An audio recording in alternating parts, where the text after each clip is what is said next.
Why don't we get started? Good afternoon, everyone. My name is Debbie Yogle. I'm with the Delaware Valley HIMSS board, and we're happy to have you join us for our noon webinar today, Conscious Leadership, Compassionate Leadership. Do you have what it takes to lead in 2021 and beyond? We have a very interesting and exciting program to share with you over the next hour, and just a couple bits of information before we get started. If you have questions during the presentation, please add them to the Q&A section located at the bottom of the Zoom meeting.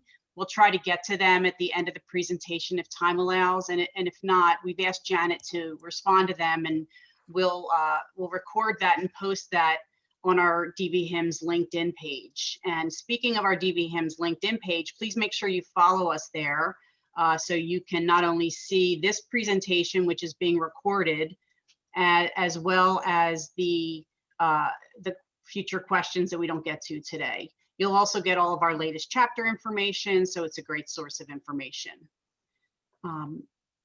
So with that, I would like to introduce Sandy Gomberg. Sandy is Chief Operating Officer from Stell Life. She is our sponsor introducer today. Sandy is also the Chief Executive Officer for the Philadelphia COVID-19 Surge Initiative and is an adjunct professor at Villanova University and on the teaching faculty for Thomas Edison State University. So with that, Sandy, thanks, Deb. The mic is yours. Thanks, Deb. Appreciate the invitation to be here. I have the opportunity to just share with you today the Stell Life product, which is a hub that uses no buttons, no knobs, no Wi-Fi, no internet. We use only cellular connectivity to grab the vital sign devices from scales, blood pressure devices, glucometers, as patients take their vital signs at home, and we drop them directly into the electronic health record like Epic seamlessly before the results actually go away from the devices that you're using. So when you stand on the scale, by the time you step off of the scale, we've captured your information and we've moved it into your electronic medical record. We don't use any PHI, it's an API forward push, and we use the hub ID on the back of the hub as the identifier so that we are simple for care teams, simple for your budget at $130, and also simple for the technology team, which is certainly all of you. So appreciate the opportunity to give a commercial about Stell, and I'd like to move on and introduce our speaker today. So I am thrilled to have the honor of introducing our speaker today's session. The single most impactful professional experience I have had was engaging with a professionally trained executive coach. That experience singularly changed me as a person and as a leader for the better.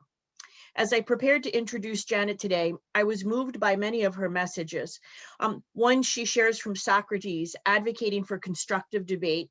Another from the Dalai Lama's urging us to find inner disarmament to mitigate the violence that can come from our words. And consistent with today's theme, contemporary leaders urging the impact of self-awareness and gratitude as critical leadership competencies. As you will hear, Janet's rich expertise is fundamental to the breadth and depth of her skill and ability to speak with us today. Dr. Steinwaddell has her PhD in Human and Organization Systems, and with 30 years of experience with leaders has primarily been in healthcare, pharmaceutical, and biotech organizations, supporting a variety of disciplines. She served as Senior Director of Leadership and Business Development at AstraZeneca and as AVP of Leadership and Organization at Delaware Investments, to name a few. In 2005, Janet started Leaders Insight, providing expert executive coaching and organizational development to industries and all kinds of industries and practice domains. She provides consultation on cross-cultural working, talent management, and corporate coaching programs. Janet is first and foremost an executive coach who supports leaders in finding their own sweet spot, honing leadership skills, and being at their authentic best. Her depth of experience strengthens her ability to provide other coaches guidance in continuously skilling up to work effectively in today's complex organizations. Janet has been a contributing author in Global Business and Organizational Excellence Journal, as well as Nursing. She has authored 3 books in the last 5 years to support her discipline: The Golden Key to Executive Coaching, Authenticity as an Executive Coach, and Group Coaching. That latest book detailing a year-long process she's designed to deliver leadership development in organizations. Janet is a longtime member of the Philadelphia Society of People and Strategy, where she leads the Executive Coaching Special Interest Group. She has taught in Villanova University's master's program. She swims, plays golf, enjoys her grandchildren, and loves to travel. It is my great pleasure to turn the program over to Dr. Steinwaddell. Thanks so much, Sandy. It's really great to be here. I appreciate the robust introduction and the opportunity to share this space with all of you. Thank you, Elliot and Deb, as well, and look forward to the interaction that we'll have. And I first want to congratulate all of you who are here with me today. Congratulations on all of the contributions and accomplishments that you've made over this last year. It certainly was a demanding year, challenging year, and one that set very high expectations for the kind of work that you are all doing. So it's mind-boggling to think about where we have come, and really appreciate the good minds, the good hearts that went into all of the upgrades in technology, the innovation, and the creativity that made for truly an amazing year. So thank you all. And I'm eager to get into this conversation about conscious leadership and compassionate leadership. It has been certainly very important to me over the years to help other leaders to become more and more effective in the work that they do. It is challenging work, and we all get tested in our leadership. And this year, of course, this past year was a big test, but we will continue to be tested in any variety of ways. And that's why the shift in leadership right now to something that is what we're referring to as compassionate, we might not have thought of 5 or 10 years ago. But it's much more personal leadership. We're crossing boundaries in our leadership that we haven't crossed before, getting much more personal, and we'll talk about that and how to respond to it. So in this hour, a little less than an hour, I will talk with you, tell you about some of the models and information that I've been using with my coaching and in my life, and then we'll move into some Q&A for the second half or the last 20 minutes, 15, 20 minutes, say. And you can put questions in the Q&A, and Deb will be monitoring those. If you have questions immediately for me and you want me to pick that up in the chat, I can do that. There are 2 Google Docs that were made available for you. Hopefully you saw those. I will be sharing the screen so that you can see them if you haven't downloaded them. They will be the main models that we'll be using today. As Sandy said, I am primarily an executive coach these days, and have had my own business for 15 years and have really enjoyed that work. I do it one-on-one, I do teams and groups, and I enjoy having that kind of diversity and the ability to work with leaders one-on-one, where we can get pretty intimate and personal, understand the challenges that come with just the life that they've led in the context of their lives, but also to then develop teams where the interaction is often challenging for at least 1 or 2 people. Some people have a natural inclination towards relationship, and others a natural response that is more reasonable or factually based, where they don't necessarily relate to the individuals as well as a team might need. And today's teams do need continuous work and support. So we'll talk about those aspects and different little case vignettes as we go through. And I hope you'll be thinking about the kinds of things that you've been involved with in the last year or so and how they relate to what we'll be learning today. You know, the remote work that we're doing today, some of us had been doing globally, and so it was a little bit more natural to make that shift. But if you hadn't been working in the remote environment, it can be very challenging to make that shift. And so hopefully some of the tools that we talk about today will help you with that. And I also encourage you to think about peer coaching and not to resist the opportunity to be in conversation through inquiry and reflection and challenge. And those are three important parts of coaching. So just to warm up a little bit and get you connected, I don't know where you were coming from, what meeting, what conversation, but to shift into this conversation of conscious and compassionate leadership and leadership in 2021, I thought I'd just throw out a couple of words for your reflection and to potentially drop some thoughts in the chat. And I encourage you to make some notes for yourself as well. But if I say, for example, leadership, you think, what comes to mind for you when you hear the word leadership?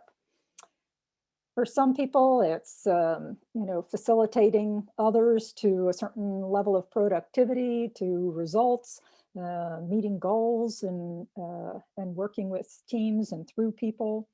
But what comes to mind for you when I say leadership? Somebody said communicating a vision, for sure. Visionary leadership is so important. And we're talking about leadership in a variety of ways relative to that vision and how we incorporate others in creating the vision. So we're not so much talking about one leader creating a vision, throwing it out and making everybody else just follow. We want to incorporate individuals in the vision so they feel a part of it and are more committed to it. When I say boss, what comes to mind?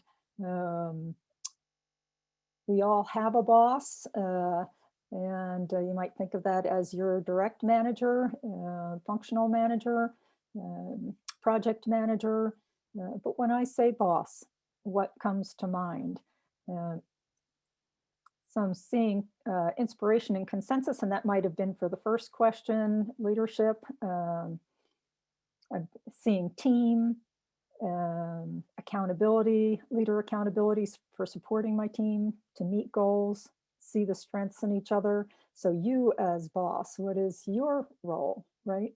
Yeah, so then if we move to disruption, which is a word that we've been hearing a lot of in the last several years, but especially this last year, what comes to mind for you when you hear the word disruption? And I'm sure COVID-19 will be one of those things, pandemic, but certainly other things, opportunity for growth, yeah, for some unplanned changes, trailblazer. So for some, it tends to be more on the confusion, angst, stress side, and for others, it's more on the innovation and opportunity side. And certainly there will be no end to the disruption. There was a time that we talked about episodic change, and we'd have an episode of change and we'd go back to something that was more normal. But today we don't talk about going back to normal at all. And we're always creating some new normal. Lastly, if I say the word coach, what comes to mind for you? Maybe you've had a coach, maybe you are a coach, and I do tend to think of all of you as coaches in some respect. I mean, that is the work of leadership today. So maybe 20 years ago, when we first started really developing this discipline of coaching, it was more focused on performance and performance management and that kind of coaching. But today, I see mentor, teacher, cheerleader, growth, you know, those critical thinker. A coach is a partner. and should be one that can support and encourage and empower and partner on problem solving and enabling success, whatever that might mean.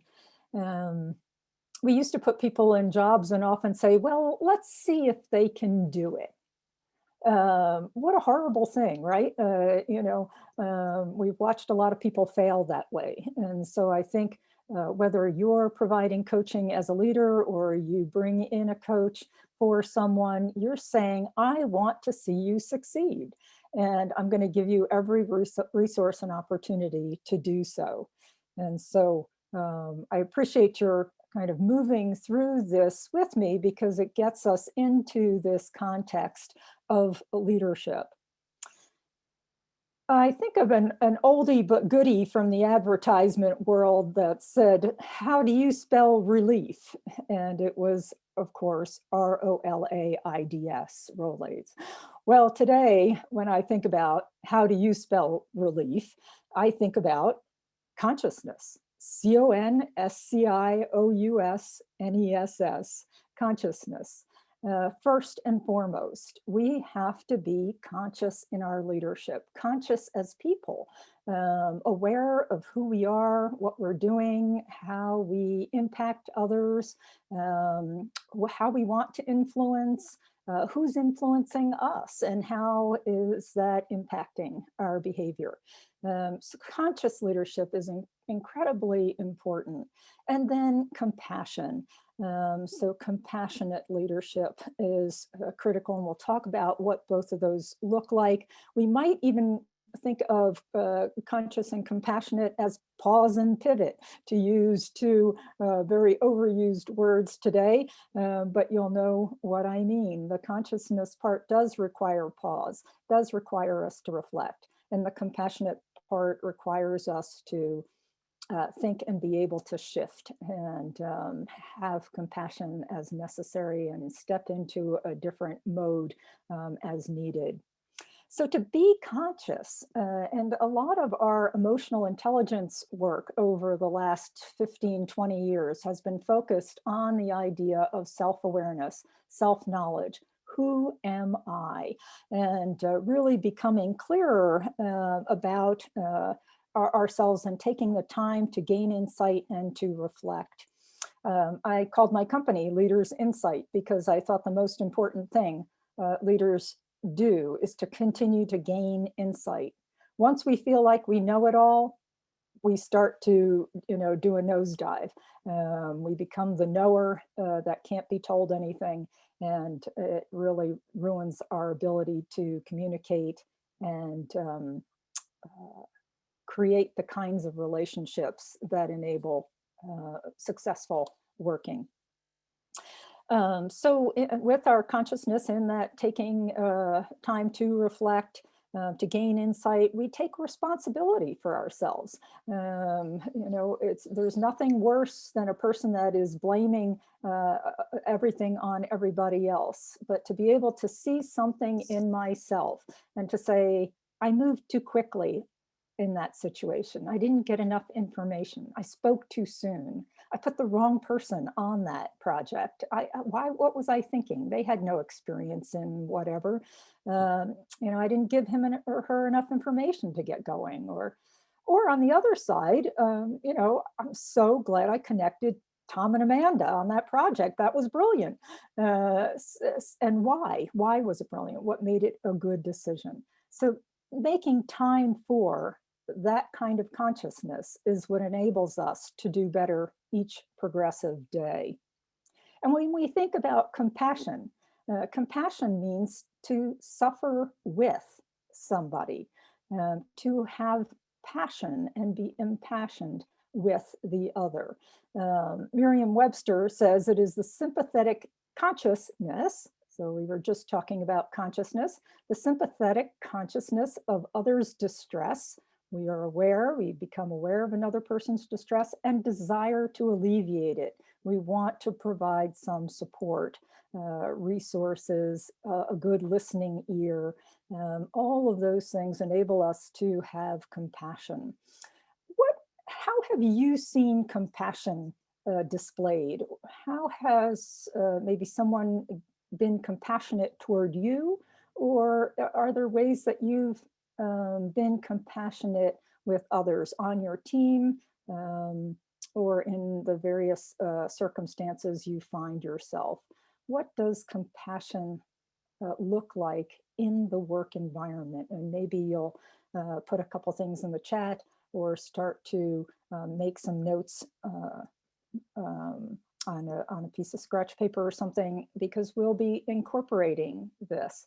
And first and foremost, we have to have compassion for ourselves. And we forget that piece. But nobody's perfect. We will make mistakes. We'll have bad days. And having a level of compassion and appreciation for that fact is really important. And I think we've learned that in big ways this year, as we've had to learn how to homeschool or hybrid school, or all the various ways we've helped our kids do school, and having numerous people on Zoom in the house at one time, and knowing the challenges that some of our employees have had in dealing with the changes and getting set up for remote working, and in so many ways that we've had to step up and have empathy, show that willingness to understand another person's experience. I'm going to share the screen for a moment and see if I can bring up a list here of feeling words. Because one of the things that happens to us as adults is we forget all the various ways in which we feel. And we tend to talk about glad, sad, mad, and in this example, afraid at the top of the page there. But there are so many other ways in which to express in a more granular way how we are actually feeling, and to help others to express how indeed they are feeling, to enable us to walk in another person's shoes more effectively, because it's not the same to just be mad and to be defensive or distraught or exasperated. When we dig in and really get a hold of what is it I'm feeling, I can do a much better job of then understanding it, unpacking it in a way that enables me to move on, and to move on effectively. And so we do that for ourselves, and we do it for others as well. And so as you think about even how am I feeling right now? How am I feeling today, this week? You might refer to a list of feeling words, and you can get these just by Googling list of feeling words. There's usually some that come up in some chart or another, and sometimes they're organized in groupings, and just very helpful for reminding us just the whole variety of ways in which we feel. The other thing I think that's helpful for us to all remember and keep in the back of our minds is that everybody has a story. We all have a story. We all have had difficulty, hardships, frustrations, sadness, and joy, of course, and good times. But even those good times can distract us. But understanding people's stories, and if you don't know their story, just accepting that there is a story, enables you to be more compassionate and to take the time to be a good listener and to ask questions and to be available to another person. Again, we're gaining insight. And you can do that even in a regular work day, in trying to understand why someone made a particular choice. And how you say it, of course, is important too, because you can say, tell me why you decided to do that, versus tell me what brought you there. How did you decide to do that rather than some other approach? And it opens it up, gives the person the opportunity to express themselves, and gives you more information that you might not have realized was behind their decision making. Now you can get into a conversation that is much more effective than, I don't know why you did that. One of the things we find in that kind of interaction is that it's easy to erode someone else's self-esteem. And that's the last thing you want to do. And if you can remember that phrase, don't let me erode somebody else's self-esteem, you can do a much better job of thinking about the questions that you want to ask. Sometimes it's important to ask ourselves questions before we go into a conversation with someone else. Questions like, what do I want to get out of this interaction? What am I hoping will come out of it? What am I hoping will develop in the relationship? How do I feel about this person? Do I want them to be successful? What a tough question to ask yourself, because sometimes we'll realize that, wow, I have a bias here that's getting in my way, and wow, maybe I haven't wanted their success enough. So this is all just information, and it's all just being human. We're not perfect, and we're not going to love everybody the same. And so getting ourselves to see what gets in our way of helping someone else be successful, finding the empathy and the compassion, is truly rich for all of our lives. It helps us to grow and be better people. So let's get into a look at the placemat, which is the first document that I think is on your Google Docs. And this is an opportunity to start to look at your leadership style and to get something on paper. Who am I? Who am I as a leader? What are my strengths? If you've completed any assessments, it's helpful to put that information down here. Maybe you've completed the MBTI once or twice in your life, and you know if you're an introvert or an extrovert. You know if you're more intuitive or more sensing, more concrete. You know if you're more thinking as a person versus feeling as a decision maker. And you know if you're more J or P, which is the organized versus casual, spontaneous element of how we are in the world. So you might put that down, or maybe you know the DISC. Maybe you've done the dominance, influence, steadiness, conscientiousness work, and you can add that to your block. Or you've done strengths. Maybe you've done Strengths Finder and you know your core strengths, and you might put that information down. Anything that is going to help remind you of who you are and how you show up and how people will experience you. Because we can be very one-sided, and we all have the work of trying to be less one-sided and using more of our capabilities.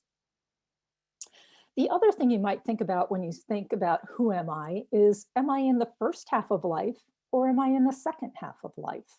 And this is a Jungian expression, Carl Jung's work, that says that the first half of life is about establishing ourselves, getting all the things we need to be able to do the things we want to do, getting the education we need, the resources, the money, to be able to run our lives in the way we see fit. But at some point, and it's not an age, but at some point we reach that place that is referred to as second half of life, which is about meaning making. We want jobs that give us a sense of meaning, that we have contributed in some way that is satisfactory and meaningful to us. So one of the things to look for is there a question that keeps you going, that drives you? Many of you will find there's a question at the base of your motivations and why you do what you do. The next one over is what is important to me, and that is values. And values are very important, and I'm going to share another page, because if you don't know your values, sometimes it's hard or you haven't done values work. We all kind of know our values. Whoops. That happened on the practice as well. Why?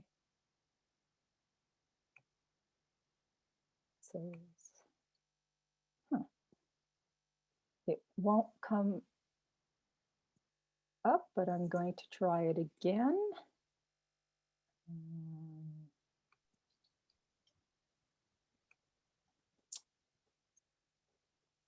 Try it one more time here with the values list and share. Janet, we did see it. We see a list with values at the top. Oh, do you? Okay, it's not Yep. showing up for me, which is kind of interesting. Okay, anyway, this is to help just give you a sense of what are the things that motivate you, what are the things that might be triggers for you. And we tend to create a prioritized list where there are core values. And I use an assessment called the Golden Val that gets at those core values and helps us to see what are the things that really drive us in our lives and help us to be successful. And often interesting to do as a team as well, because we see that some of the things that are drivers for us are on the complete opposite end. They're at the bottom. They are not drivers and maybe even opposite, just not of interest. And so when we talk about trying to find what motivates another person, that is certainly a very helpful proposition to understand and be able to talk the language of values. All right, so on the placemat, there are numerous other kinds of questions to be answered, like how do you care for yourself physically and mindfully? And I wonder if we have any runners or anybody that's working out on the Peloton every day or doing yoga. I tend to swim and really find that that's been very advantageous to me. And mindfully, what are you doing? How are you helping yourself get that time to reflect? Maybe take a walk around the block. But if you're not comfortable with meditation, it takes people a while to get into meditation. It's very useful. Even 3 minutes of meditation can be very helpful in terms of your resilience and your ability to bring it all down, right? Our level of energy gets way up during the day. How do I show compassion for my teammates? We talked a little bit about that. And have we built trust? Oftentimes, trust is so foundational to what we do that we don't always even realize that it's necessary to put some intention into building trust. How do I want to improve on the 3 C's? And we're going to take a look at the 3 C's now, because that is a tool that will enable you to more effectively have a plan of attack, so to speak, to work on relationships. Going to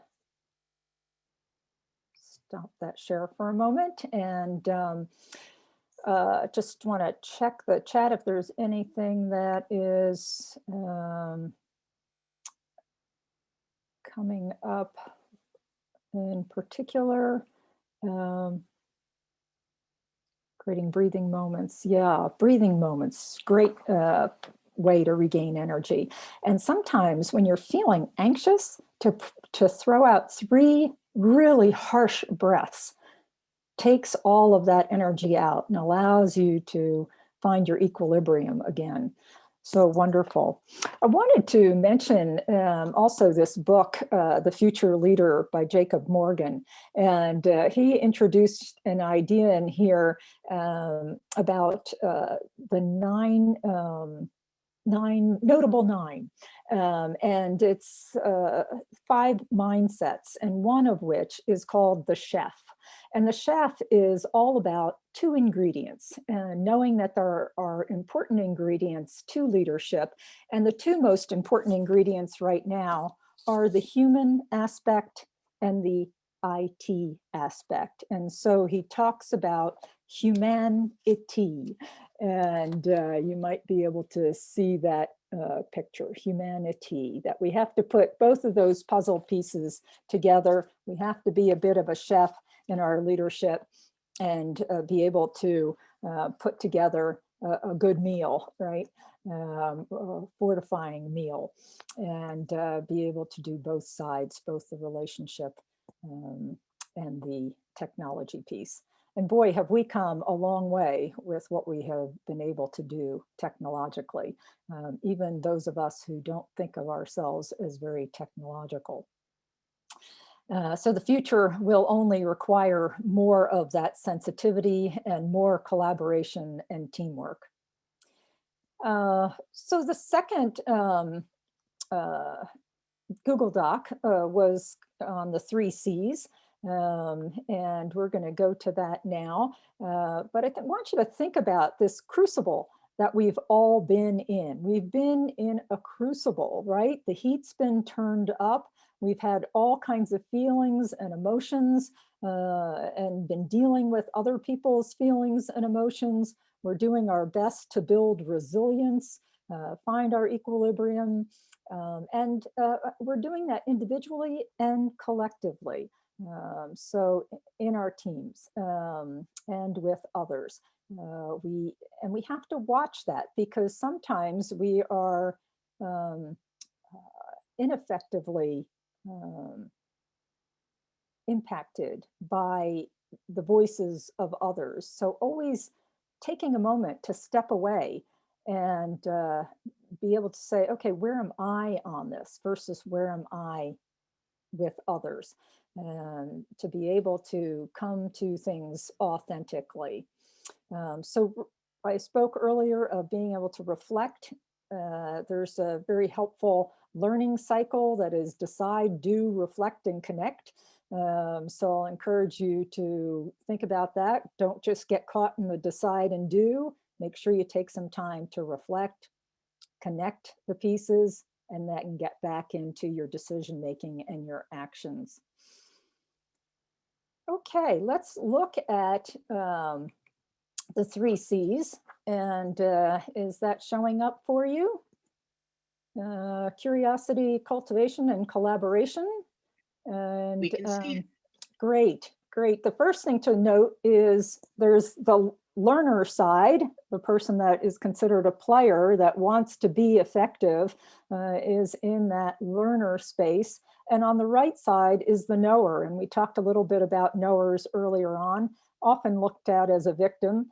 And sometimes the victim shows up as a hero, running in to save the day, but not really being thoughtful and collaborative. So let's look at the red flags on the right there on that knower victim side. You probably know some of these, and maybe you felt that someone has shown these kinds of ways of being to you. So disinterest. Have you ever felt somebody was just clearly disinterested in you, or treated you like you were irrelevant, or that they were so superior to you? If you felt that way, you can appreciate the left-hand side of curiosity. And these are a build, curiosity, cultivation, and collaboration, that enable us to build relationship.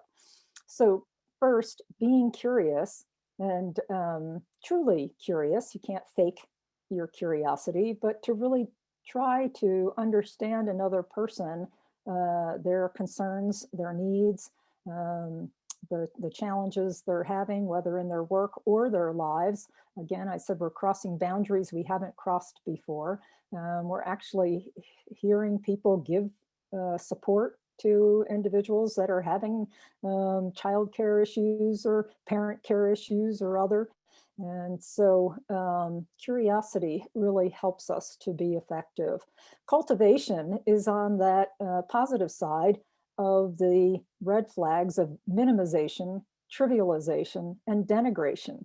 And you've felt some of these in your own life, I'm sure, or may have even caught yourself denigrating someone else with your comments. Not intentional, of course, but just out of frustration, out of just the rush of life. We move into the space of these red flags, and we have to bring ourselves back to the other side and use that skill of cultivation, which comes only after being able to be curious and to be asking and inquiring and listening. And then collaboration is the next build. Once we have been curious, have cultivated, tended to the relationship, just like you would tend to a flower garden, vegetable garden, then you can collaborate. And on the knower side of that is distancing, separation, and you'll note isolation. Well, we've all been isolated, but we can be even more isolating to people by not responding to their emails or not giving them a chance to ask a question or be a little bit needy at some time. And so we shut them down and we look for ways to be dismissive. And collaboration is so important for us to learn how to collaborate. The second part of this tells us just how to utilize these behaviors. What are the competencies necessary? And I've mentioned some as we've gone along. In curiosity, the need to be able to inquire, to have self-awareness, to listen well, to reflect, to use our discernment. And then the knowledge, underlying values and qualities that play in as well. And for curiosity, humility and courage. It does take both often to get into that space of questioning. So I want to stop this right now and be able to hear some of your questions. There's always so much more to talk about with these models, but I'd like to know what's going on for you and what questions you might have at this point.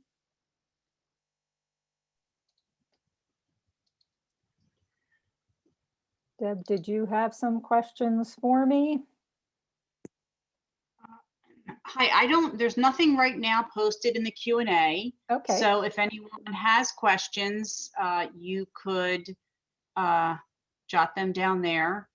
Yeah. And also, you know, you might think about yourself and what in this conversation you've been learning about yourself, relearning about yourself, thinking relative to the team that you're on or the team that you lead.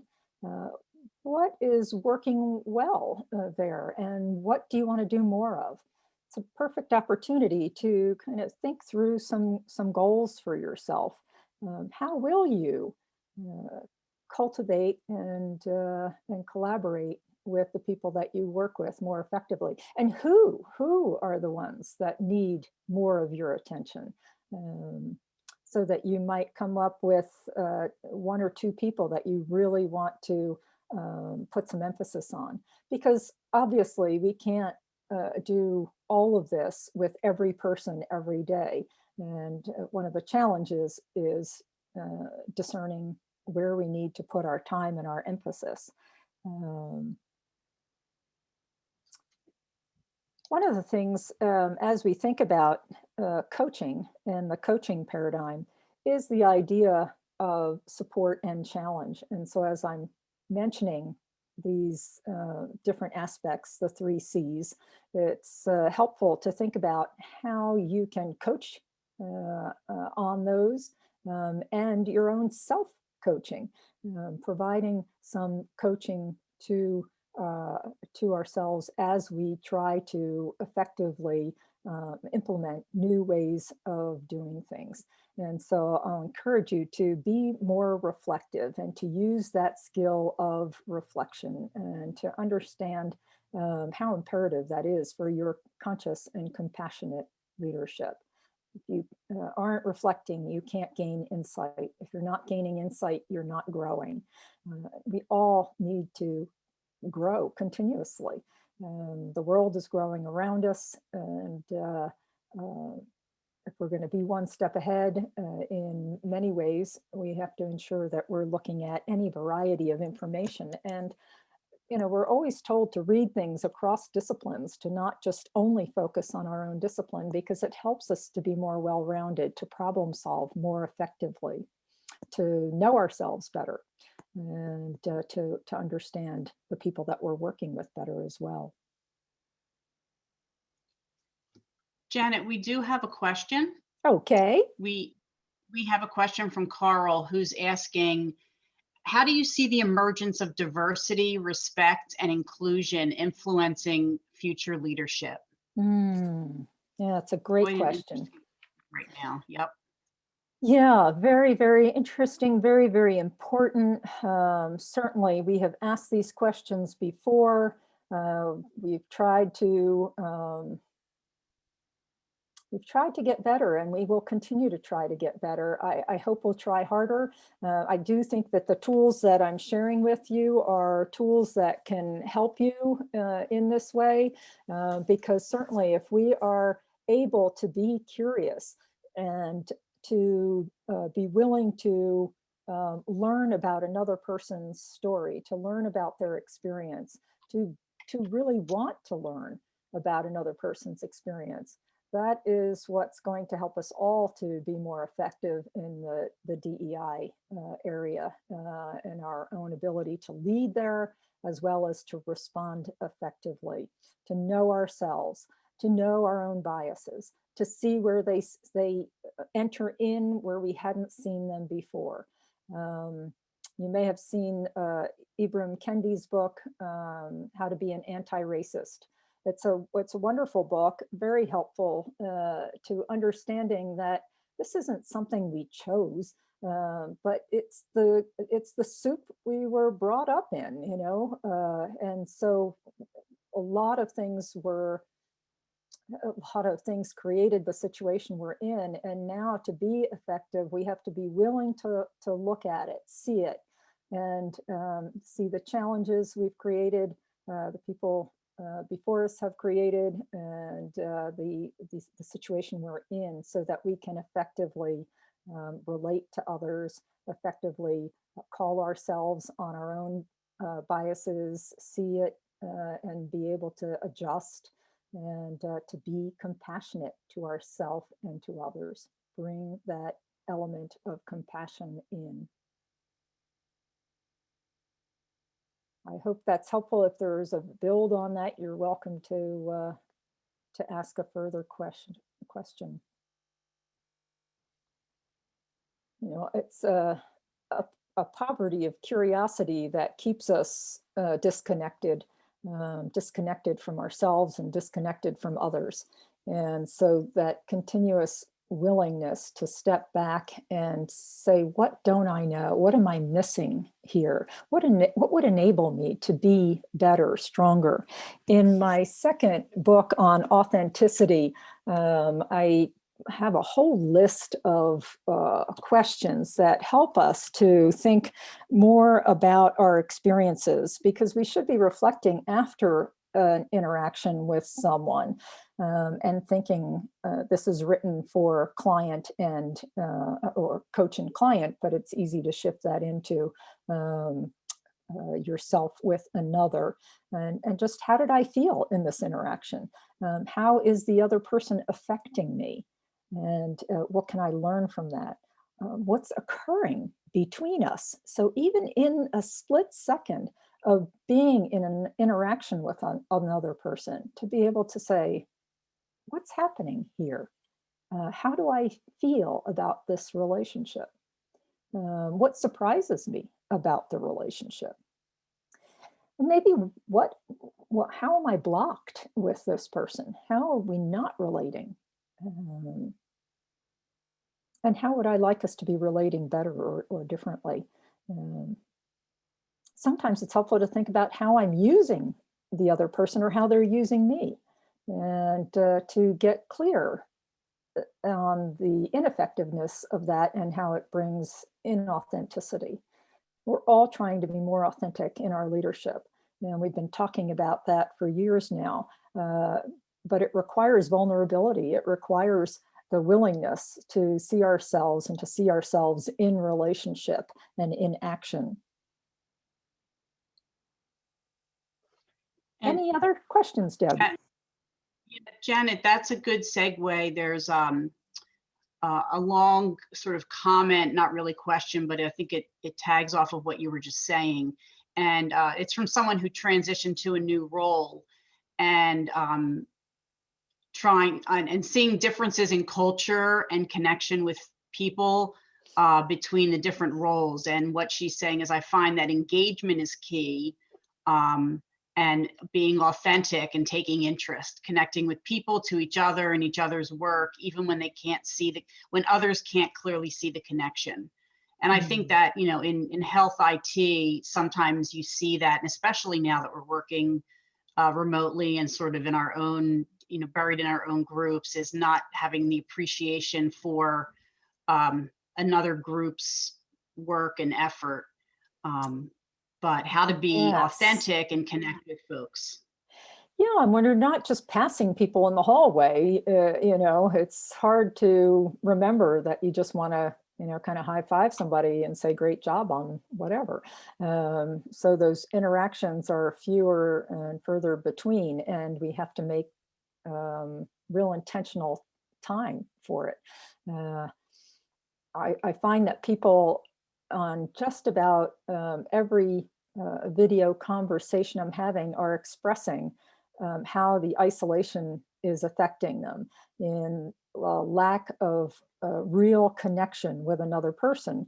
And as we work remotely, it's going to be really important to just create those 5-minute Zoom conversations that enable you to reach out and somewhat touch the other person in a way that is, you know, just, how's your day going? What's going on over there? How are you feeling? What do you need from me? Can I help you in any way? You know, those opportunities are going to be critical for people to engage effectively. And thinking about the remote working, you know, it's working. Remote working is working, but it's got its challenges.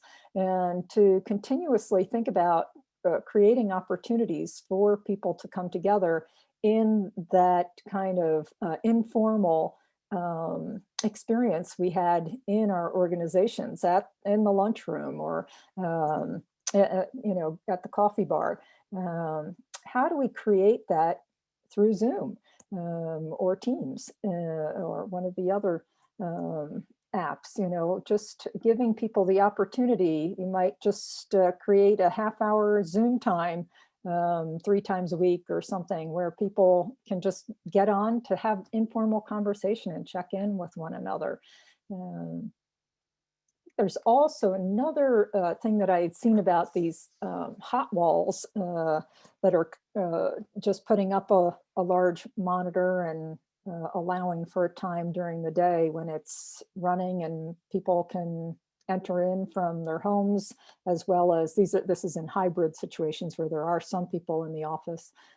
So kind of meeting up on a monitor and being able to have some interaction that isn't necessarily about the work, but creating that give and take and relational feel. Thanks for that, Janet. There is another question that, again, is sort of tagging off what you were speaking about. And it's the person is asking for recommendations on how to be an effective coach in a virtual environment, especially during challenging times. You know, it's sort of layering the complexity of, you know, the fast pace, changing world that we live in, and also being, you know, being virtual. Yes. And I think our inclination and how is, can you, taking into account all of the great tips that you give us? Yeah. Yeah, I think our inclination is to try to create a plan and put it out there and see if it'll work, rather than inviting people in to the planning. What would work for you for us to have more contact? How would you like us to meet up? Weekly? More than weekly? Do you want to initiate it? Do you want me to initiate it? Because in that building together, you come up with the ability to also build that foundational trust You tell me you're going to call, you follow through and call. You say you're going to create a Zoom for us once a week, and you do it. You know, that there is that ability to prove one's support, and to do that, to co-create that supportive environment, that it's not all on the manager, but that the manager will respect the needs of the individual. And again, it could be peers as well. And so sometimes we can build that as peers, staying curious, staying reflective, staying interested. There's a phrase that I don't remember who said, but try to be more interested than interesting. We often get caught up in how we're particularly interesting.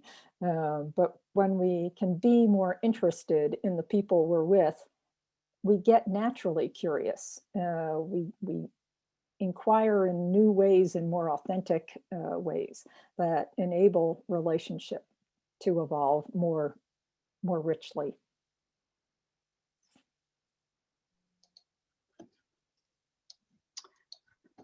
Thank you for that, Janet. If there's any last questions, we have time maybe for one more quick question. We're just about a minute from the hour.